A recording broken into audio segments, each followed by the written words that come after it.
VBG Ramji versus MNREGA ಅನ್ನುವಂತಹ ಸ್ಥಿತಿಯಲ್ಲಿ ಸದ್ಯಕ್ಕಂತೂ ಇದೆ. ವಿಬಿಜಿ ರಾಮ್ಜಿ ಕೇಂದ್ರ ಸರ್ಕಾರದ ಮಹತ್ವದ ಕಾಯ್ದೆ, ಗ್ರಾಮೀಣ ಭಾಗದಲ್ಲಿ ಉದ್ಯೋಗವನ್ನು ಸೃಷ್ಟಿಸುವಂತಹ ಮನ್ರೇಗಾ ಕಾಯ್ದೆಯ ಬದಲಿಗೆ ವಿಬಿಜಿ ರಾಮ್ಜಿ ಕಾಯ್ದೆಯನ್ನು ಕೇಂದ್ರ ಸರ್ಕಾರ ಹೊಸದಾಗಿ ತಂದಿದೆ. ಇದರ ಮೂಲಕ 125 ದಿವಸಗಳ ಗ್ಯಾರಂಟಿ ಉದ್ಯೋಗ, ಹೆಚ್ಚಿನ ವೇತನ ಇವೆಲ್ಲವನ್ನೂ ಕೂಡ ಕೇಂದ್ರ ಸರ್ಕಾರ ಹೇಳ್ತಾ ಇದೆ. ಆದರೆ ಮನ್ರೇಗಾ ಮೂಲಕವಾಗಿ ಇದ್ದಂತಹ ಉದ್ಯೋಗ ಖಾತ್ರಿ ಹಾಗೆಯೇ ಸ್ಥಳೀಯ ನಿರ್ಧಾರಗಳು, ಈ ವ್ಯವಸ್ಥೆ ಏನಿದೆ ಅದನ್ನು ಬುಡಮೇಲು ಮಾಡಲಾಗಿದೆ ಅಂತೇಳಿ ಕಾಂಗ್ರೆಸ್ನವರು ಆರೋಪ ಮಾಡ್ತಾ ಇದ್ದಾರೆ. ಹೀಗಾಗಿ ವಿಬಿಜಿ ರಾಮ್ಜಿ ವರ್ಸಸ್ ಮನ್ರೇಗಾ ಅನ್ನುವಂತಹ ರೀತಿಯಲ್ಲಿದೆ. ಇದು ನಿಜಕ್ಕೂ ಕೂಡ ಅಧಿವೇಶನ ಅನ್ನುವಂಥದ್ದು ಈ ಬಾರಿ ಸಂಗ್ರಾಮದ ತಾಣ ಆಗುವಂತಹ ಸಾಧ್ಯತೆ ಇದೆ. ಅಧಿವೇಶನದ ಒಳಗಡೆ ಮಹಾಸಂಗ್ರಾಮಕ್ಕೆ ಸಿದ್ಧತೆಯನ್ನು ಮಾಡಿಕೊಳ್ಳಲಾಗಿದೆ. ಯಾಕಂದರೆ ಒಂದು ಕಡೆಯಲ್ಲಿ ಕಾಂಗ್ರೆಸ್ ನಾಯಕರುಗಳಿಗೆ, ಕಾಂಗ್ರೆಸ್ ಪಕ್ಷಕ್ಕೆ ಅಥವಾ ಆಡಳಿತ ಪಕ್ಷಕ್ಕೆ ತಮ್ಮ ಹೈಕಮಾಂಡ್ ಲೋಕಸಭೆಯಲ್ಲಿ ಯಾವ ರೀತಿಯಾದಂತಹ ಪ್ರತಿಪಾದನೆಯನ್ನು ವಿಬಿಜಿ ರಾಮ್ಜಿ ವಿರುದ್ಧ ಮಂಡಿಸಿದ್ರು ಅದನ್ನು ಇನ್ನಷ್ಟು ವಿಸ್ತರಿಸುವಂತಹ ಉತ್ಸಾಹ ಇದೆ, ಉಮೇದು ಇದೆ. ಹಾಗೆಯೇ ಪ್ರತಿಪಕ್ಷಗಳಿಗೆ ತಮ್ಮ ಕೇಂದ್ರ ಸರ್ಕಾರ ಜಾರಿಗೆ ತಂದಿರತಕ್ಕಂತಹ, ತಮ್ಮ ಪಕ್ಷದ ಸರ್ಕಾರ ಜಾರಿಗೆ ತಂದಿರತಕ್ಕಂತಹ, ತಮ್ಮ ನೇತೃತ್ವದ ಸರ್ಕಾರ ಜಾರಿಗೆ ತಂದಿರತಕ್ಕಂತಹ ವಿಬಿಜಿ ರಾಮ್ಜಿ ಯೋಜನೆಯನ್ನು ಸ್ಪಷ್ಟಪಡಿಸುವ, ಅದನ್ನು ಸಮರ್ಥಿಸಿಕೊಳ್ಳುವ, ಅದನ್ನು ಸಮರ್ಪಕವಾಗಿ ಕಾಂಗ್ರೆಸ್ಗೆ ತಿರುಗೇಟು ಕೊಡುವಂತಹ ಕೆಲಸವನ್ನು ಪ್ರತಿಪಕ್ಷವು ಕೂಡ ಮಾಡಬೇಕಾಗಿದೆ. ಇದು ನಿಜಕ್ಕೂ ಕೂಡ ಪ್ರತಿಪಕ್ಷಕ್ಕೆ ಅತಿ ದೊಡ್ಡ ಸವಾಲು. ಇದುವರೆಗೆ ಇರುವಂತಹ ಎಲ್ಲ ಸವಾಲುಗಳಿಗಿಂತ ಅತಿ ದೊಡ್ಡ ಸವಾಲು ಯಾವುದಾದ್ರೂ ಕರ್ನಾಟಕದಲ್ಲಿ ಪ್ರತಿಪಕ್ಷ ನಾಯಕ ಆರ್ ಅಶೋಕ್ ಅವರಿಗೆ ಇದುವರೆಗೆ ಬಂದಿದೆ ಅಂತ ಹೇಳಿದರೆ ಅದು ಇದೇ ಸವಾಲು. ಏನಂದರೆ ವಿಬಿಜಿ ರಾಮ್ಜಿಯನ್ನು ಅತ್ಯಂತ ಸಮರ್ಥವಾಗಿ, ಅತ್ಯಂತ ಸಮರ್ಪಕವಾಗಿ, ಅತ್ಯಂತ ವಸ್ತುನಿಷ್ಠವಾಗಿ ಅವರು ಮಂಡನೆ ಮಾಡಬೇಕಾಗತ್ತೆ. ಯಾಕಂದರೆ ಅವರದೇ ಪಕ್ಷದ ನಿರ್ಧಾರಗಳನ್ನು ಅವರು ಸಮರ್ಥಿಸ್ಕೊಳ್ಬೇಕಾಗುತ್ತೆ. ಇದೇ ಕಾರಣಕ್ಕಾಗಿ ಈ ಸಂಗ್ರಾಮಕ್ಕೆ ಭಾರೀ ಸಿದ್ಧತೆಯನ್ನು ಮಾಡಿಕೊಳ್ಳಲಾಗಿದೆ. ಕೇಂದ್ರ ಸಚಿವರುಗಳಿಂದ ಟಿಪ್ಸನ್ನು ಪಡ್ಕೊಳ್ಳುವಂಥ, ಅವರಿಂದ ಪಾಠ ಹೇಳಿಸ್ಕೊಳ್ಳುವಂತಹ ಕೆಲಸವೂ ಕೂಡ ನಡೆಯುತ್ತೆ. ಆ ಮೂಲಕವಾಗಿ ಸಮರ್ಪಕವಾಗಿ, ಸದೃಢವಾಗಿ ಆಡಳಿತ ಪಕ್ಷದ ವಿರುದ್ಧ ಮುಗಿಬೀಳೋದಕ್ಕೆ ಇದು ಕೇಂದ್ರ ಸರ್ಕಾರದ ಕಾಯ್ದೆ ವರ್ಸಸ್ ರಾಜ್ಯ ಸರ್ಕಾರದ ನಿಲುವು ಅನ್ನುವಂತಹ ರೀತಿಯಲ್ಲೂ ಕೂಡ ಈಗ ನಡೀತಾ ಇದೆ. ಮನ್ರೇಗಾ ಉಳಿವಿಗಾಗಿ ಮಹಾಸಮರ ಮತ್ತು ಚರ್ಚೆಗೆ ಅಖಾಡವನ್ನು ಸಿದ್ಧತೆ ಮಾಡಿಕೊಳ್ಳಲಾಗಿದೆ. ಚರ್ಚೆಗೆ ಅಖಾಡ ಸಿದ್ಧತೆ ಮಾಡಿಕೊಳ್ಳಲಾಗಿದೆ.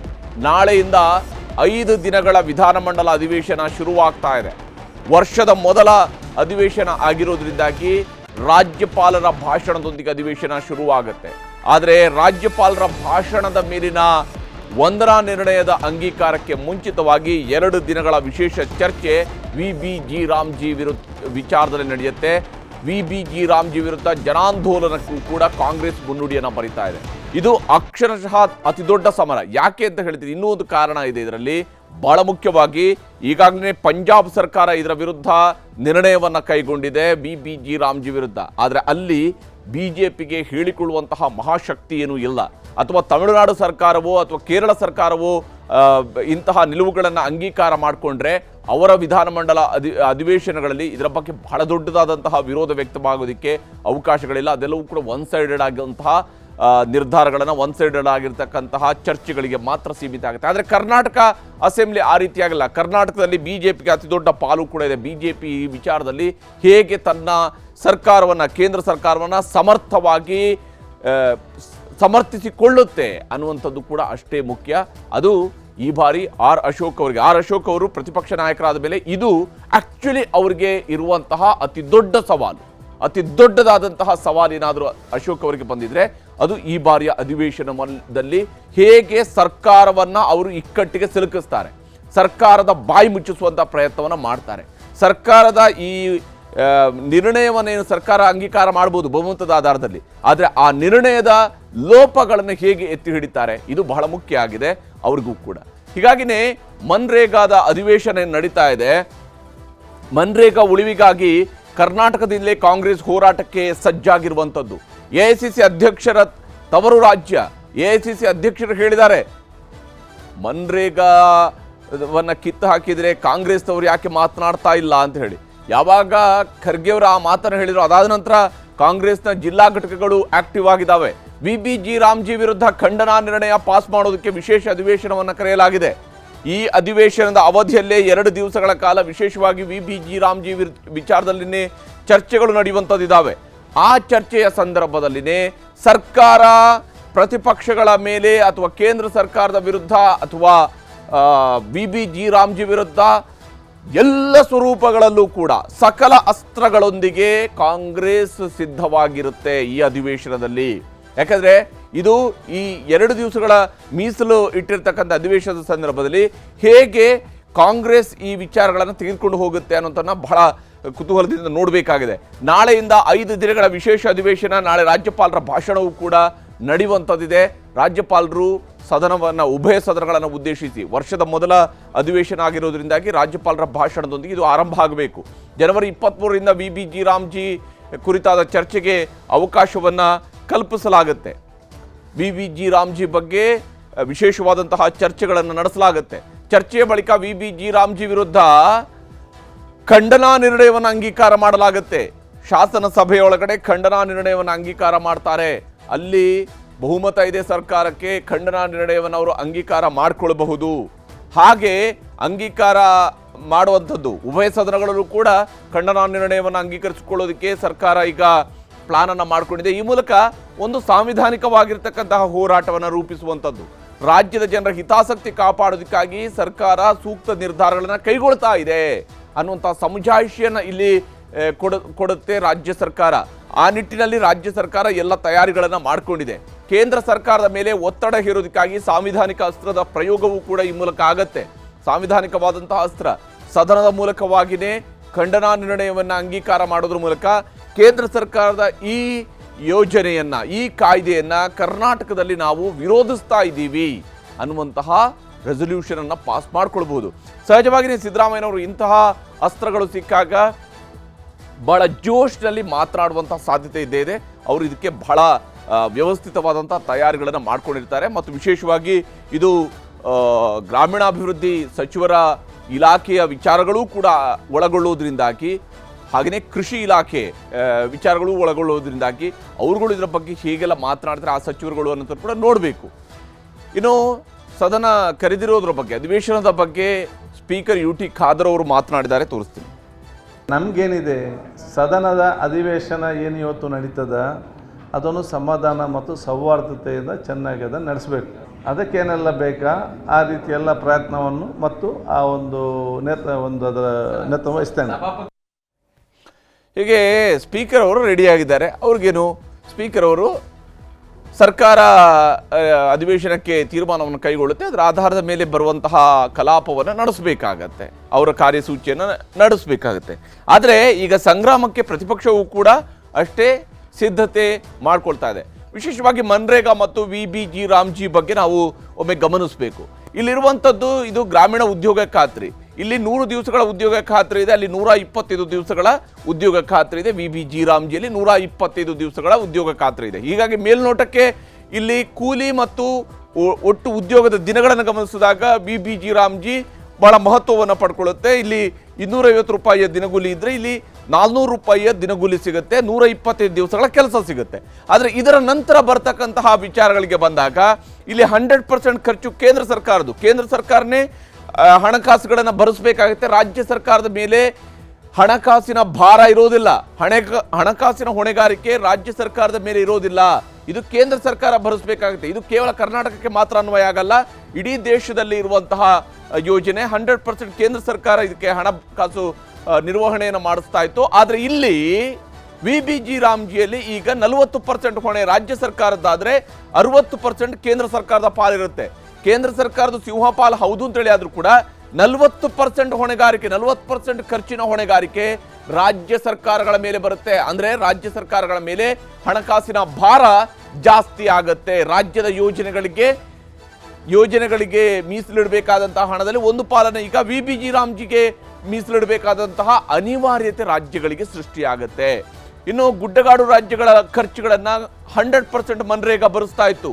ಗುಡ್ಡಗಾಡು ರಾಜ್ಯಗಳಲ್ಲೂ ಕೂಡ ಖರ್ಚಿನ 100% ಮನ್ರೇಗಾದ ಅಡಿಯಲ್ಲಿ ಕೇಂದ್ರ ಸರ್ಕಾರನೇ ಭರಿಸ್ತಾ ಇತ್ತು.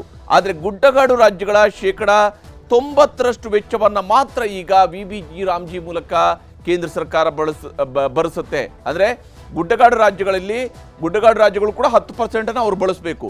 ನಮ್ಮ ಕರ್ನಾಟಕದಂತಹ ರಾಜ್ಯಗಳು 40% ಭರಿಸಬೇಕು. ಆದರೆ ಉದಾಹರಣೆಗೆ ಜಾರ್ಖಂಡ್ ಅಥವಾ ಉತ್ತರಾಖಂಡ್ ಈ ರೀತಿಯಾದಂತಹ ರಾಜ್ಯಗಳು ಅಥವಾ ಈಶಾನ್ಯ ರಾಜ್ಯಗಳು ಇವುಗಳು 10% ವೆಚ್ಚವನ್ನು ಭರಿಸಬೇಕಾಗುತ್ತೆ. 90% ಕೇಂದ್ರ ಸರ್ಕಾರ ಭರಿಸುತ್ತೆ. ಆದರೆ ಕೃಷಿ ಋತುವಿನಲ್ಲೂ ಕೂಡ ಕೆಲಸ ಅನಿವಾರ್ಯ ಅಂತೇಳಿ ಮನ್ರೇಗಾದಲ್ಲಿ ಉಲ್ಲೇಖ ಇತ್ತು. ಕೃಷಿ ವಿಚಾರದಲ್ಲೂ ಕೂಡ ಕೃಷಿಗೆ ಸಂಬಂಧಪಟ್ಟಂತೆ ಕೂಡ ಕೃಷಿ ಋತುವಿನಲ್ಲೂ ಕೂಡ ಕೆಲಸವನ್ನು ಮಾಡಿಸೋದಕ್ಕೆ ಅವಕಾಶಗಳನ್ನು ಮಾಡಿಕೊಡಲಾಗಿತ್ತು. ಅಂದರೆ ಆ ರೈತರ ಹೊಲಗಳಲ್ಲಿ ಮಾಡುವಂತಹ ಕೆಲಸ ಇವುಗಳಿಗೂ ಕೂಡ ಈ ಒಂದು ಮನ್ರೇಗಾ ಯೋಜನೆಯನ್ನು ವಿಸ್ತರಣೆ ಮಾಡಿಕೊಳ್ಳಲಾಗ್ತಾ ಇತ್ತು. ಅದರ ಬೆನಿಫಿಟ್ ಆ ರೈತರಿಗೆ ಸಿಗ್ತಾ ಇತ್ತು. ಆದರೆ ಇಲ್ಲಿ ಕೃಷಿ ಋತುವಿನಲ್ಲಿ ಕೆಲಸಕ್ಕೆ ವಿರಾಮವನ್ನು ಹಾಕಲಾಗಿದೆ. ಕೃಷಿ ಋತುವಿನಲ್ಲಿ ಕೆಲಸವನ್ನು ಕೊಡುವುದಿಲ್ಲ. ಕೃಷಿ ಋತುವಿನಲ್ಲಿ ಮನ್ರೇಗಾದಲ್ಲಿತ್ತು, ಆದರೆ VBG ರಾಮ್ಜಿಯಲ್ಲಿ ಅದು ಇರೋದಿಲ್ಲ. ಹಾಗೆಯೇ ನಕಲಿ ಹಾಜರಾತಿಯಿಂದ ಸರ್ಕಾರಕ್ಕೆ ನಷ್ಟ ಆಗ್ತಾ ಇತ್ತು ಅನ್ನೋದು ಮನ್ರೇಗಾದ ಮೇಲಿರುವಂತಹ ಅತಿ ದೊಡ್ಡ ಆಪಾದನೆ. ಇದು ವಾಸ್ತವವೂ ಕೂಡ ಹೌದು. ಮನ್ರೇಗಾದಲ್ಲಿ ಬಹಳ ವಾಸ್ತವದ ವಿಚಾರ ಏನು ಅಂತ ಹೇಳಿದ್ರೆ, ಅನೇಕ ಸಂದರ್ಭಗಳಲ್ಲಿ ಹಾಜರಾತಿ ಸರಿಯಾಗಿ ಆಗ್ತಾ ಇಲ್ಲ. ನಕಲಿ ಬಿಲ್ಗಳ ಸೃಷ್ಟಿ ಆಗ್ತಾ ಇದೆ. ನಕಲಿ ಬಿಲ್ಗಳನ್ನು ಸೃಷ್ಟಿ ಮಾಡಿ ಉದ್ಯೋಗದ ಹೆಸರಿನಲ್ಲಿ ಕೆಲಸ ಮಾಡದೇನೆ ಅಲ್ಲಿ ಹಣ ಹಂಚಿಕೆ ಆಗ್ತಾ ಇದೆ ಅನ್ನುವಂತಹ ಗಂಭೀರ ಆರೋಪ, ಗುರುತರ ಆರೋಪ ಅನೇಕ ಸಂದರ್ಭಗಳಲ್ಲಿ ಅನೇಕ ಗ್ರಾಮ ಪಂಚಾಯತ್ ವ್ಯಾಪ್ತಿಗಳಲ್ಲಿ ಈಗಾಗಲೇ ಬಂದಿದೆ. ಅದು ಇದಕ್ಕಿದ್ದಂತಹ ಬಹಳ ದೊಡ್ಡ ನೆಗೆಟಿವ್ ಪಾಯಿಂಟ್ ಮನ್ರೇಗಾದಲ್ಲಿ. ಆದರೆ ಈಗ VBG ರಾಮ್ಜಿ ಮೂಲಕ ಲೇಟೆಸ್ಟ್ ಟೆಕ್ನಾಲಜಿಯನ್ನು ಬಳಸಿ GPS ಮೇಲ್ವಿಚಾರಣೆಯಿಂದ ನಕಲಿ ಹಾಜರಾತಿಗೆ ಕಡಿವಾಣ ಹಾಕೋದಕ್ಕೆ ಸಾಧ್ಯ ಆಗುತ್ತೆ ಅಂತ ಹೇಳಿ ಕೇಂದ್ರ ಸರ್ಕಾರ ಅದನ್ನು ಇದರಲ್ಲಿ ಇನ್ಕ್ಲೂಡ್ ಮಾಡ್ಕೊಂಡಿದೆ. ಅಂದರೆ GPS ಮೇಲ್ವಿಚಾರಣೆಯಿಂದ ನಕಲಿ ಹಾಜರಾತಿಗಳಿಗೆ ಕಡಿವಾಣ ಹಾಕಲಾಗುತ್ತೆ. ಕೆಲಸ ಮಾಡಿದ್ರಷ್ಟೇ ಸಂಬಳ, ಕೆಲಸ ಮಾಡಿಲ್ಲ ಅಂತೇಳಿ ಅರ್ಧ ಸಂಬಳ ಅಲ್ಲ, ಕೆಲಸ ಮಾಡಿದ್ರಷ್ಟೇ ಪೂರ್ತಿ ಸಂಬಳ ಅನ್ನುವಂಥದ್ದು.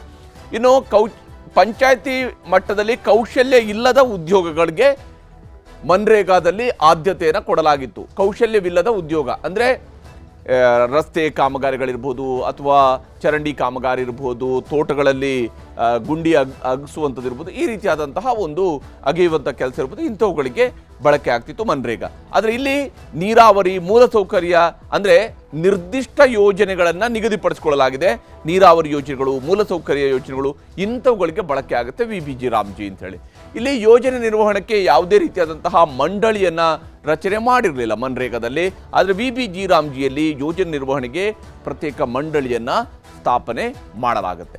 ಹಾಗೆಯೇ ನಿಗದಿತ ದಿನದೊಳಗಡೆ ವೇತನ ಪಾವತಿಗೆ ಅವಕಾಶ ಇತ್ತು.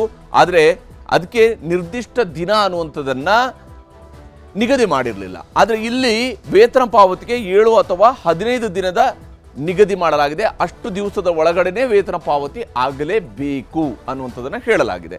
ವಿಪತ್ತು ಇರೋ ಜಿಲ್ಲೆಗಳ ಪರಿಗಣನೆ ಇಲ್ಲಿ ಇಲ್ಲ. ವಿಪತ್ತು ಇರತಕ್ಕಂತಹ ಜಿಲ್ಲೆಗಳ ಪರಿಗಣನೆ ಇದರ ವ್ಯಾಪ್ತಿಗೆ ಬರ್ತಾ ಇರಲಿಲ್ಲ, ಮನ್ರೇಗಾದ ವ್ಯಾಪ್ತಿಗೆ. ಯಾಕೆಂದರೆ ಅದು ಸ್ಪೆಷಲ್ ಯೋಜನೆಗಳು ಅಂತೇಳಿ ಬಳಕೆ ಆಗ್ತಿತ್ತು. ಇಲ್ಲಿ ವಿಪತ್ತು ಇರೋ ಜಿಲ್ಲೆಗಳಿಗೆ ಹೆಚ್ಚು ಆದ್ಯತೆಯನ್ನು ಕೊಡುವಂಥದ್ದು, ಅಲ್ಲಿ ಮೂಲಸೌಕರ್ಯವನ್ನು ಸರಿಪಡಿಸುವಂಥದ್ದು, ಈ ಕೆಲಸಗಳಿಗೆ ಬಳಕೆ ಮಾಡಲಾಗುತ್ತೆ. ಕೇಂದ್ರ ಸರ್ಕಾರಕ್ಕೆ ವಾರ್ಷಿಕ ವೆಚ್ಚ 1.5 ಲಕ್ಷ ಕೋಟಿ ರೂಪಾಯಿಯಷ್ಟು ಮನ್ರೇಗಾದಿಂದ ಹೊರೆ ಕೇಂದ್ರ ಸರ್ಕಾರದ ಮೇಲೆ ಇತ್ತು. 1.5 ಲಕ್ಷ ಕೋಟಿ ರೂಪಾಯಿಗಳ ವೆಚ್ಚವನ್ನು ಅವರು ಭರಿಸಬೇಕಾಗಿತ್ತು. ಆದರೆ ಈಗ ಹೊಸ ಕಾಯ್ದೆ ಮೂಲಕವಾಗಿ ಕೇಂದ್ರ ಸರ್ಕಾರ ವಾರ್ಷಿಕ ವೆಚ್ಚ 95,000 ಕೋಟಿ ರೂಪಾಯಿ ಮಾತ್ರ ಇರುತ್ತೆ. ಅಂದರೆ ಆಲ್ಮೋಸ್ಟ್ 40ರಿಂದ 55 ಸಾವಿರ ಕೋಟಿವರೆಗಿನ ಉಳಿತಾಯ ಈಗ ಕೇಂದ್ರ ಸರ್ಕಾರಕ್ಕೆ ಆಗ್ತಾ ಇದೆ. ಆ ಭಾರ ರಾಜ್ಯಗಳ ಮೇಲೆ ಶಿಫ್ಟ್ ಆಗ್ತಾ ಇದೆ ಅಂತ ಹೇಳಿ ಕಾಂಗ್ರೆಸ್ನವರು ಮಾಡ್ತಾ ಇರುವಂತಹ ಆರೋಪ. ಇಲ್ಲಿ ಈಗಾಗಲೇ ಮೈತ್ರಿ ಪಕ್ಷಗಳು ಮನ್ರೇಗಾ ಅಧಿವೇಶನಕ್ಕೆ ಸಂಬಂಧಪಟ್ಟಂತೆ ತಮ್ಮದೇ ಆದಂತಹ ರಣತಂತ್ರವನ್ನು ರೂಪಿಸ್ತಾ ಇದ್ದಾರೆ. ಮನ್ರೇಗಾ ಅಧಿವೇಶನದಲ್ಲಿ ಸಮರ್ಥ ಚರ್ಚೆಗೆ ಪ್ರತಿಪಕ್ಷಗಳು ಸಜ್ಜಾಗ್ತಾ ಇದ್ದಾವೆ. ಅದಕ್ಕೆ ಬೇಕಂತ ತಯಾರಿ ನಡೀತಾ ಇದೆ. ಕಾಂಗ್ರೆಸ್ ಸರ್ಕಾರಕ್ಕೆ ಬಿಸಿ ಮುಟ್ಟಿಸೋದಕ್ಕೆ ಮೈತ್ರಿ ನಾಯಕರು ಈಗ ದೊಡ್ಡವರಿಂದ ಪಾಠವನ್ನ ಪಡ್ಕೊಳ್ತಾ ಇದ್ದಾರೆ. ಕೇಂದ್ರ ಸಚಿವರಾದಂಥ HD ಕುಮಾರಸ್ವಾಮಿ ಹಾಗೂ ಶಿವರಾಜ್ ಸಿಂಗ್ ಚೌಹಾಣ್ ಅವರು ಈ ಪಾಠವನ್ನ ಮಾಡಲಿದ್ದಾರೆ. ಎರಡೂ ಪಕ್ಷಗಳ ಜಂಟಿ ಶಾಸಕಾಂಗ ಪಕ್ಷದ ಸಭೆಯನ್ನು ಕರೆದು ಅದರಲ್ಲಿ VBG ರಾಮ್ಜಿ ಕಾನೂನುಗಳ ಬಗ್ಗೆ ಮನವರಿಕೆಯನ್ನು ಮಾಡಿಕೊಡಲಾಗುತ್ತೆ. ಅದರ ಪ್ರಾವಿಷನ್ಸ್ ಬಗ್ಗೆ, ಅದರ ಉದ್ದೇಶದ ಬಗ್ಗೆ, ಅದರ ಆಶಯದ ಬಗ್ಗೆ, ಅದರ ಅನುಷ್ಠಾನದ ಬಗ್ಗೆ, ಅದರಿಂದ ಆಗಬಹುದಾಗಿರ್ತಕ್ಕಂಥ ಪ್ರಗತಿಯ ಬಗ್ಗೆ ವಿವರಿಸುವಂಥ ಕೆಲಸವನ್ನು ಮಾಡ್ತಾರೆ. VBG ರಾಮ್ಜಿ ಬಗ್ಗೆ ಶಾಸಕರಿಗೆ ಜಾಗೃತಿ ಮೂಡಿಸಲಿದ್ದಾರೆ ಕೇಂದ್ರದ ಇಬ್ಬರು ಸಚಿವರು ಸೇರಿ ತಮ್ಮ ಶಾಸಕರಿಗೆ ಮೊದಲ ಹಂತದಲ್ಲಿ ಜಾಗೃತಿಯನ್ನು ಮೂಡಿಸಲಿದ್ದಾರೆ. ಆ ಪ್ರಯತ್ನ ಕೂಡ ನಡೆಯಲಿದೆ. ಹೀಗೆ ಪ್ರತಿಪಕ್ಷ BJP ಸಂಪೂರ್ಣವಾಗಿ ತಯಾರಿಯನ್ನು ಮಾಡಿಕೊಂಡಿದೆ. ಇದರ ನಡುವೆ ತಮಿಳುನಾಡು ಮತ್ತು ಕೇರಳದ ಉದಾಹರಣೆಗಳನ್ನು ಕಂಡಾಗ ಕರ್ನಾಟಕದಲ್ಲಿ ಭಾಷಣ ಮಾಡ್ತಾರಾ ರಾಜ್ಯಪಾಲರು ಅನ್ನುವಂಥ ಪ್ರಶ್ನೆ ಸಹಜವಾಗಿರುವಂಥದ್ದು. ಸಾಮಾನ್ಯವಾಗಿ ಕರ್ನಾಟಕದಲ್ಲಿ ತಮಿಳುನಾಡು ಅಥವಾ ಕೇರಳದ ಮಾದರಿಗಳು ಅನುಷ್ಠಾನ ಆಗೋದಿಲ್ಲ ವಿಧಾನಸಭೆ ಒಳಗಡೆ. ಇಲ್ಲಿ ರಾಜ್ಯಪಾಲರು ಮತ್ತು ಸರ್ಕಾರಗಳು ಯಾವುದೇ ಸರ್ಕಾರಗಳಿದ್ದಾಗ ಕೂಡ ಸಾಮಾನ್ಯವಾಗಿ ಅನ್ಯೋನ್ಯ ಪರಿಸ್ಥಿತಿ ಇದೆ, ಕೆಲವು ವಿಶೇಷ ಸಂದರ್ಭಗಳನ್ನು ಹೊರತುಪಡಿಸಿ. ಹಿಂದೆಯೂ ಕೂಡ ಒಂದು ಬಾರಿ ರಾಜ್ಯಪಾಲರು ಭಾಷಣ ಮಾಡದೆ ತೆರಳಿದ್ದಂಥದ್ದು ಕರ್ನಾಟಕದ ವಿಧಾನಮಂಡಲದಲ್ಲೂ ಕೂಡ ನಡೆದಿದೆ. ಕೇಂದ್ರ ಸರ್ಕಾರದ ವಿರುದ್ಧದ ನಿರ್ಣಯಕ್ಕೆ ಅಧಿವೇಶನದಲ್ಲಿ 2 ದಿನವನ್ನು ಮೀಸಲಿಡಲಾಗಿದೆ. ರಾಜ್ಯ ಸರ್ಕಾರದ ಸಾಧನೆಗಳನ್ನು ಗುಣಗಾನ ಮಾಡ್ತಾರಾ ಹಾಗಿದ್ರೆ ರಾಜ್ಯಪಾಲರು ಅನ್ನುವಂಥದ್ದು ಈಗ ಇಲ್ಲಿರುವ ಪ್ರಮುಖವಾಗಿರುವ ಪ್ರಶ್ನೆ, ಬಹಳ ಮುಖ್ಯವಾಗಿರುವ ಕುತೂಹಲ. ತಮಿಳುನಾಡು ಮತ್ತು ಕೇರಳ ರಾಜ್ಯಪಾಲರುಗಳು ಈಗಾಗಲೇ ಸರ್ಕಾರಗಳ ಮೇಲೆ ಕೋಪತಾಪವನ್ನು ಪ್ರದರ್ಶಿಸಿ ಅಧಿವೇಶನಗಳಲ್ಲಿ ಭಾಷಣವನ್ನೇ ಮಾಡದೇನೆ ಬಂದು ಅಧಿವೇಶನದ ಒಳಗಡೆ ಬಂದು ಸದನದ ಒಳಗೆ ಬಂದು ತಮ್ಮ ಭಾಷಣವನ್ನು ಹಾಗೆ ಟೇಬಲ್ ಮಾಡಿ ಹೊರಟು ಹೋಗಿದ್ದಾರೆ.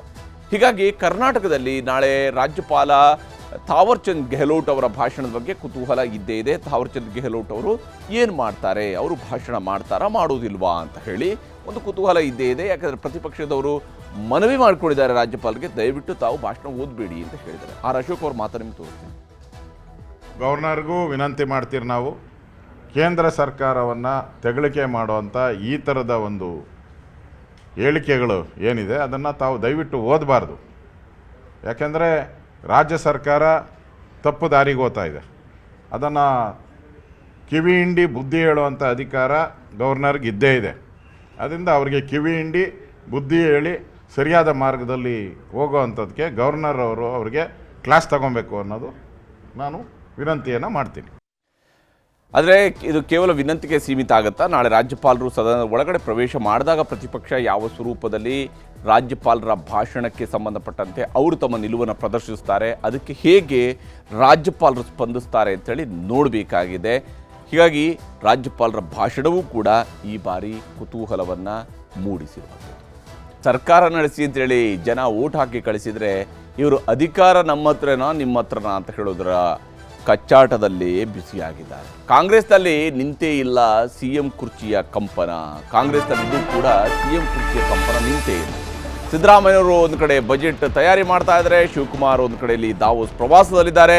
ಆದರೆ ಯಾವುದಕ್ಕೂ ಕೂಡ ರಿಯಾಕ್ಟ್ ಮಾಡದೆ ಮಲ್ಲಿಕಾರ್ಜುನ ಖರ್ಗೆ ಅವರು ಮೌನವೇ ಆಭರಣ ಅಂತೇಳಿ ಅದನ್ನು ಧರಿಸ್ಕೊಂಡು ಓಡಾಡ್ತಾ ಇದ್ದಾರೆ.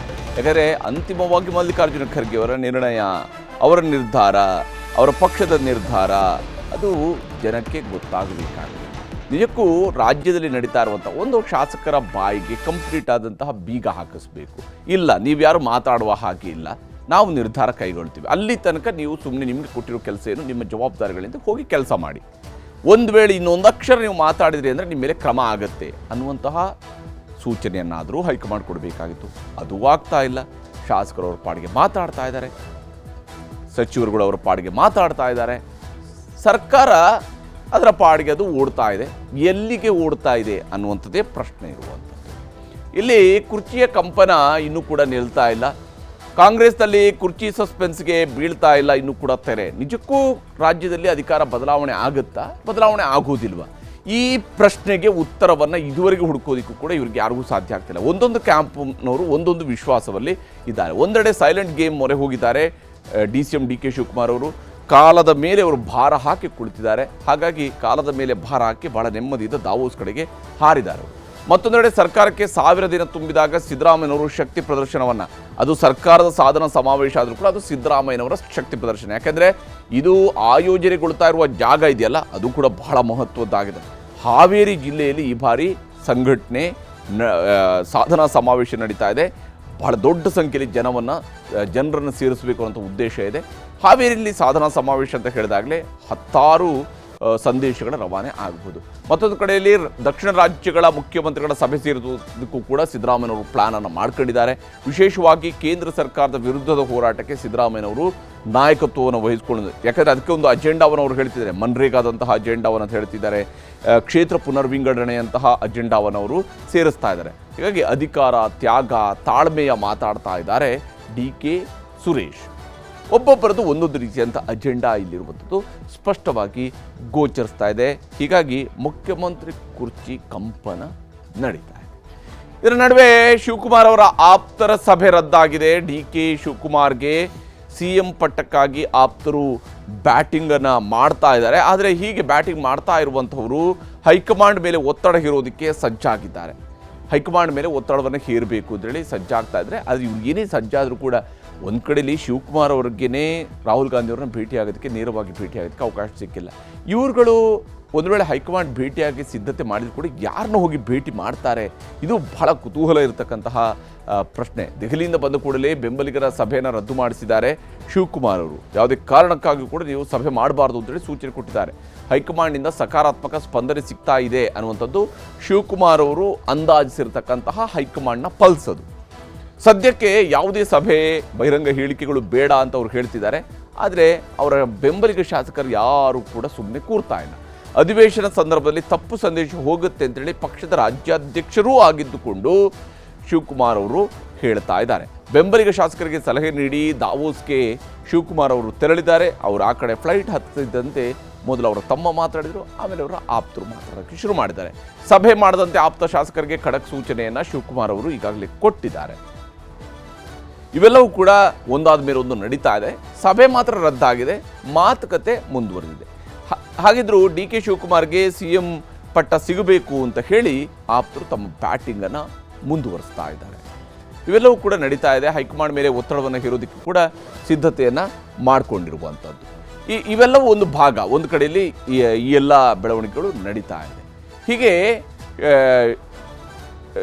ಕುರ್ಚಿ ಕಂಪನದಿಂದಾಗಿ ಕಾಂಗ್ರೆಸ್ನಲ್ಲಿ ಸದ್ಯಕ್ಕೆ ಯಾವುದೇ ರೀತಿಯಾದಂತಹ ಅಂದರೆ ಏನು ವಾಟ್ ನೆಕ್ಸ್ಟ್ ಅನ್ನುವಂಥದ್ರ ಬಗ್ಗೆ ಇನ್ನೂ ಕೂಡ ಸ್ಪಷ್ಟತೆ ಸಿಗ್ತಾ ಇಲ್ಲ. ಇದರ ನಡುವೆ ಶಿವಕುಮಾರ್ ಅವರ ಬೆಂಬಲಿಗರು ಏನೇನು ಹೇಳ್ತಾ ಇದ್ದಾರೆ, ಅವರ ಬೆಂಬಲಿಗ ಶಾಸಕರು ಏನೇನು ಮಾತನಾಡಿದ್ದಾರೆ ಅನ್ನೋದು ನಿಮ್ಗೆ ತೋರಿಸ್ತೀನಿ. ನಮ್ಮ ಮುಖ್ಯಮಂತ್ರಿ ಸಾಹೇಬರು ಯಾವತ್ತೂ ಮಾತು ತಪ್ಪೋರಲ್ಲ. ಹಾಗಾಗಿ ಒಂದು ಸಭೆ ಆಗಬೇಕು. ಹೈಕಮಾಂಡರು ಕರೆದು ಆ ಸಭೆ ನಂತರ ತೀರ್ಮಾನ ತೆಗೆದುಕೋತಾರೆ ಅಂತ ಅನ್ಕೋತೀನಿ. ಹೈಕಮಾಂಡರು ನಮ್ಗೆಲ್ಲರಿಗೂ ಹೇಳಿದ್ದಾರೆ ಸೂಕ್ತ ಸಮಯದಲ್ಲಿ ಸೂಕ್ತ ನಿರ್ಧಾರ ತೆಗೆದುಕೋತಾರೆ ಅಂತ. ಆ ಕಾರಣಕ್ಕೋಸ್ಕರ ನಾವೆಲ್ಲ ತಾಳ್ಮೆಯಲ್ಲಿ ಅದನ್ನು ಕಾಯ್ತಾ ಇದ್ದೇವೆ. ನಾಯಕರಾಗಿ ಯಾವ ಗುಣ ಇರಬೇಕು ಅನ್ನೋದನ್ನ ಡಿ.ಕೆ. ಶಿವಕುಮಾರ್ ಸಾಹೇಬರು ಎಲ್ಲ ಕಾರ್ಯಕರ್ತರಿಗೆ ತೋರಿಸ್ಕೊಟ್ಟಿದ್ದಾರೆ. ಎಲ್ಲರಿಗೂ ಕಾಂಗ್ರೆಸ್ ಪಕ್ಷಕ್ಕೆ ಒಳ್ಳೆ ದಿನಗಳು ಬರುತ್ತೆ ಅಂತ ಹೇಳಬಲ್ಲೆ ನಾನು. ಏನೋ ಬರಿಗೈಲೇನು ವಾಪಸ್ ಬಂದಿಲ್ಲ, ಮಾತಾಡಿದ್ದಾರೆ, ಚರ್ಚೆ ಆಗಿದೆ. ವೇಣುಗೋಪಾಲ್ ಅವರು ಅವ್ರನ್ನೆಲ್ಲ ಭೇಟಿ ಮಾಡಿದ್ದಾರೆ. ರಾಹುಲ್ ಗಾಂಧಿ ಅವರು ಸ್ವಲ್ಪ ಬ್ಯುಸಿ ಇರೋದ್ರಿಂದ ಭೇಟಿ ಮಾಡೋಕ್ಕಾಗಿಲ್ಲ. ಇನ್ನೇನು ಶೀಘ್ರದಲ್ಲೇ ಏನೋ ಒಂದು ತೀರ್ಮಾನ ಆಗ್ಬೋದು ಅಂತಕ್ಕಂಥ ಆಶಾಭಾವನೆ ಇಟ್ಕೊಂಡಿದ್ದೀವಿ. ನಮ್ಮ ಉದ್ದೇಶ ಏನು ಅಂತಂದರೆ ಈ ಗೊಂದಲಕ್ಕೆ ಒಂದು ಅಂತ್ಯ ಆಡಬೇಕು. ಈಗ ಆಗಿದ್ರೆ ಆಗಿದೆ, ಮಾಡಿದ್ರೆ ಮಾಡ್ತೀವಿ, ಇಲ್ಲ ಮಾಡೋಕ್ಕಾಗಲ್ಲ. ಎರಡರಲ್ಲಿ ಒಂದರ ಹೇಳ್ಬೇಕಲ್ವಾ. ಇಲ್ದರೆ ಸುಮ್ಮನೆ ಇದು ಕಾನ್ಸ್ಟಿಟ್ಯೂನ್ಸಿಗೆ ಹೋದಾಗ ನಮಗೂ ಕೇಳ್ತಾರೆ, ಅಲ್ಲೂ ನಮಗೆ ಗೊಂದಲ, ಎಲ್ಲೋದ್ರೂ ಗೊಂದಲ ಐತೆ. ಈ ಗೊಂದಲಕ್ಕೆ ಒಂದು ಅಂತಿಮವಾದಂಥ ಅಂತ್ಯವನ್ನು ಹೈಕಮಾಂಡ್ ಆಡಬೇಕು ಅಂತೇಳಿ ನಾವು ಅವರಲ್ಲಿ ಮನವಿ ಮಾಡ್ತೀವಿ. ಅದು ಹಂಗೆ ಅಲ್ಲ, ಮನುಷ್ಯಂಗೂ ಒಂದು ಲಿಮಿಟ್ ಇರ್ತದೆ ಎಲ್ಲ ವಿಷಯದಲ್ಲೂ. ಆ ಲಿಮಿಟ್ ಮೀರಿದಾಗ ಎಲ್ಲರೂ ಸಹನೇನು ಕಟ್ಟೆ ಹೊಡೆಯೋ ಸಂದರ್ಭ ಬರ್ತದೆ. ಅದನ್ನು ಹೇಳಿರ್ಬೋದು. ಅಲ್ಲ, ಅವರು ಯಾವ ಅರ್ಥದಾಗ ಹೇಳಿದಾರೋ ಗೊತ್ತಿಲ್ಲ. ನಾನು ನೋಡಿದೆ ಯಾವ ಅರ್ಥದಾಗ ಹೇಳಿದಾರೆ ಅನ್ನೋದು ಗೊತ್ತಿಲ್ಲ. ಆಮೇಲೆ ಅದರಲ್ಲೂ ಹೇಳಿದ್ದಾರೆ ಕೆಲವೊಂದನ್ನು ನೀವು ಯಾವುದಕ್ಕೂ ಕಲ್ಪನೆ ಮಾಡ್ಕೋಬೇಡ್ರಿ ಮಾಧ್ಯಮದವರು. ಆ ಪರಿಸ್ಥಿತಿ ಸಂದರ್ಭಕ್ಕೆ ಮಾತಾಡಿರ್ತೀವಿ, ನೀವು ಅದನ್ನು ತಾನು ಎಲ್ಲದನ್ನು CM ಕುರ್ಚಿ ಮೇಲೆ ಇಡಬೇಡ್ರಿ ಅಂತ. ಅದು ಸತ್ಯನೂ ಇದೆ. ಗ್ರಾಮ ಪಂಚಾಯತಿ ಅಧ್ಯಕ್ಷರು ಸಹ ಮಾತು ಕೇಳಲ್ಲ ಅಂತ ಒಂದು ಅಧಿಕಾರಕ್ಕೋಸ್ಕರ ಅನ್ನೋದನ್ನ ಅವರು ಹೇಳಿದಾರೆ ಬಿಟ್ಟರೆ ಅದ್ರ ಬೇರೆ ಅರ್ಥ ಏನೂ ಇಲ್ಲ. ಹೀಗೆ ಎಲ್ಲರೂ ತಮ್ಮ ತಮ್ಮ ಧಾಟಿಯಲ್ಲಿ ಸದ್ಯಕ್ಕೆ ವ್ಯಾಖ್ಯಾನವನ್ನು ಮಾಡ್ತಾ ಇದ್ದಾರೆ. ಅದೇನೇ ಆಗಲಿ, ಇದು ಶಿವಕುಮಾರ್ ಅವರ ಆಪ್ತರ ಮನಸ್ಸಿನಲ್ಲಿರ್ತಕ್ಕಂಥ ಭಾವನೆ ಒಂದಲ್ಲ ಒಂದು ಸ್ವರೂಪದಲ್ಲಿ ಅವರು ಹೊರಗಡೆ ಬರ್ತಾ ಇದೆ. ಇಷ್ಟೆಲ್ಲ ನಡೀತಾ ಇದ್ದರೂ ಮಲ್ಲಿಕಾರ್ಜುನ ಖರ್ಗೆ ಅವರು ಮಾತ್ರ ಮಹಾಮೌನವನ್ನು ಆವರಿಸ್ಕೊಂಡಿದ್ದಾರೆ. ಅವರು ಯಾವುದೇ ಪ್ರಶ್ನೆಗೂ ಉತ್ತರವನ್ನು ಕೊಡ್ತಾ ಇಲ್ಲ. ಇವತ್ತು ಕೂಡ ಅವ್ರನ್ನ ಪ್ರಶ್ನಿಸುವಂತಹ ಸಂದರ್ಭದಲ್ಲಿ ಸುಮ್ಮನೆ ಮೌನವಾಗಿ ಹೋಗಿ ಕಾರ್ ಹತ್ತಿ ಕೈ ಮುಗಿದು ತೆರಳಿದ್ದಾರೆ.